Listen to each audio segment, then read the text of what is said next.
Assalamualaikum warahmatullahi wabarakatuh. Halo semuanya, perkenalkan saya Wina Handayani dari kelas IPT 1B dengan NIM 442.320 dari Fakultas Adab dan Humaniora, Prodi Ilmu Perpustakaan dan Sains Informasi. Di sini saya akan melakukan presentasi untuk tugas UAS saya dalam mata kuliah Pancasila. Sebelumnya, mungkin kalian sudah tahu apa itu Pancasila. Tapi di sini saya akan menjelaskan secara singkat tentang Pancasila, sejarah Pancasila, filsafat serta ideologi dari Pancasila. Baiklah, langsung saja ini dia videonya. Selamat menonton.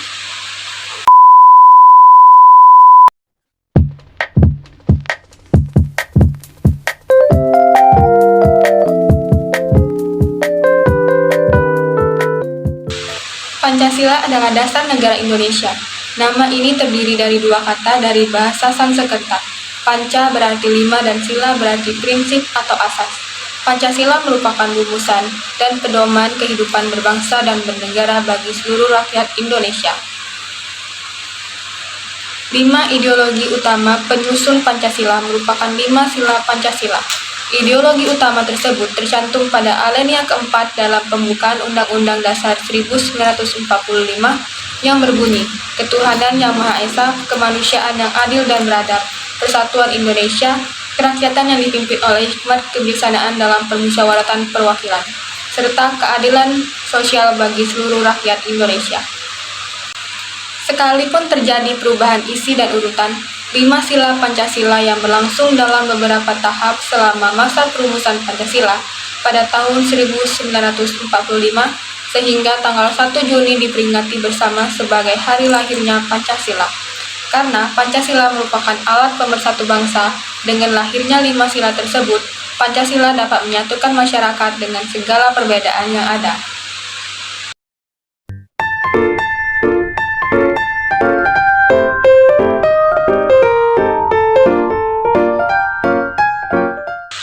Sejarah hari lahir Pancasila. Kelahiran Pancasila ada kaitannya dengan berkecamuknya Perang Dunia Kedua pada media 40-an. Saat itu Belanda yang sudah sekian tahun bercokol di Indonesia dipaksa angkat kaki dari Indonesia oleh Jepang. Jepang yang sebelumnya telah menduduki negara-negara Asia lain, akhirnya sampai juga di Indonesia.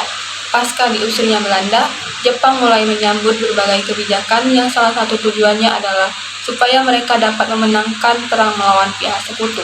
Terlebih lagi, mereka telah memulai peperangan dengan Amerika Serikat yang artinya mereka sedang berhadapan dengan lawan tangguh. Karenanya, Jepang membutuhkan berbagai cara dan upaya. Perjuangan yang dilakukan Jepang akhirnya berujung pada kekalahan. Di tengah situasi yang semakin tidak menentu itulah, Jepang mulai menjanjikan kemerdekaan kepada Indonesia. Sebagai langkah konkret dari janji tersebut, dibentuklah Dokuritsu Junwicho Sakai atau juga dikenal sebagai Badan Penyelidik Usaha-Usaha Persiapan Kemerdekaan Indonesia atau BPUPKI. Badan inilah salah satu badan yang berperan penting dalam sejarah hari lahir Pancasila.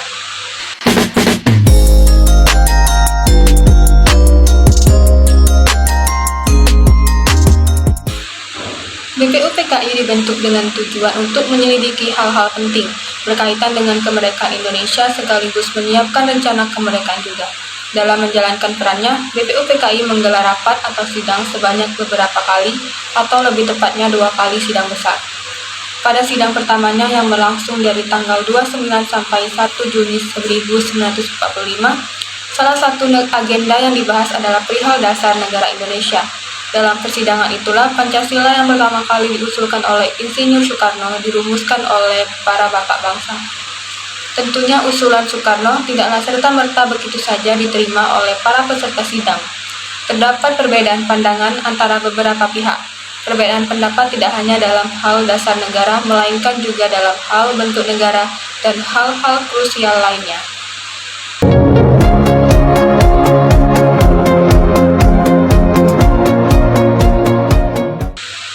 Panitia 9 untuk menyempurnakan rumusan Pancasila dan membuat undang-undang dasar yang berlandaskan usulan tersebut, maka Dokuritsu Junwicho Sakai membentuk sebuah panitia yang disebut Panitia 9, yang terdiri dari Insinyur Soekarno, Muhammad Hatta, Abikusno Djokro Sujoso, Agus Salim, Wahid Hasyim, Muhammad Yamin Abdul Kahar Muzakir, MR A.A. Maramis, serta Ahmad Subarjo.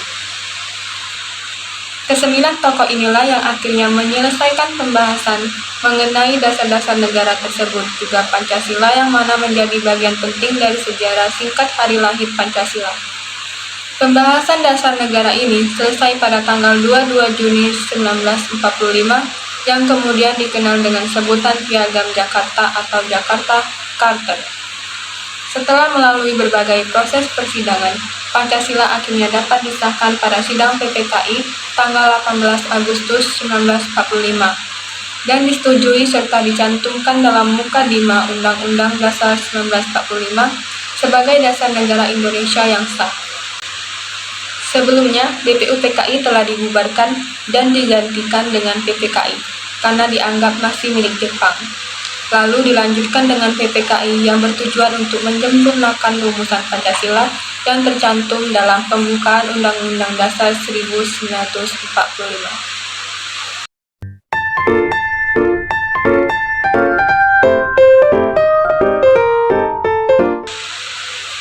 Filsafat adalah salah satu pemikiran atau pola pikir untuk mencari satu kebenaran.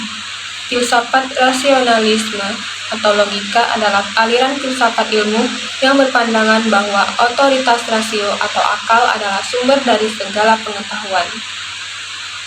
Ada 4 jenis dalam filsafat rasionalisme, yaitu praktis, cara seseorang menyimpulkan sesuatu dengan cara pragmatis. Teoritis, proses menyimpulkan yang menggunakan analisa yang mendalam. Substantif, perpaduan antara praktis dan teoritis. Yang terakhir adalah formal, yaitu berbeda dengan yang lain karena jenis ini berasal dari luar kendali pikiran kita.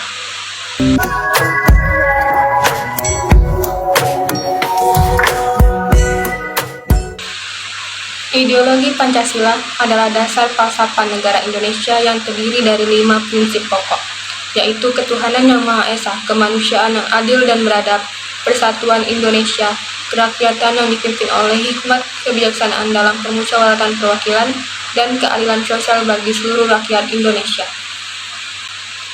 Secara keseluruhan, ideologi Pancasila menciptakan landasan bagi negara Indonesia yang mencerminkan nilai-nilai universal, seperti keadilan, persatuan, dan demokrasi, sambil mengakomodasi keberagaman dalam masyarakatnya.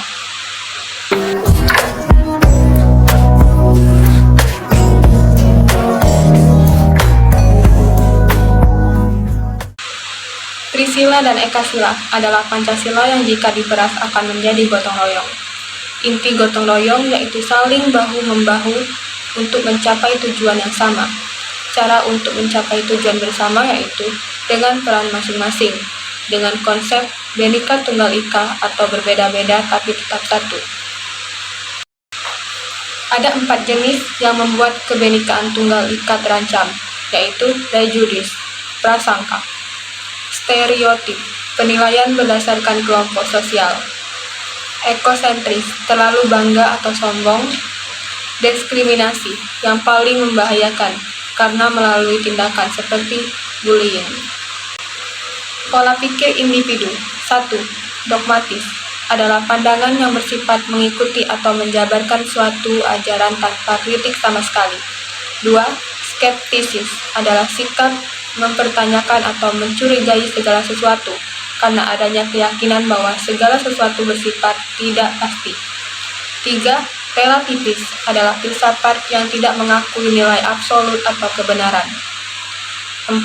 Kebenekaan, yaitu adanya kesediaan untuk menerima kelompok lain secara sama sebagai kesatuan tanpa mempedulikan perbedaan budaya, etnik, gender, bahasa, ataupun agama.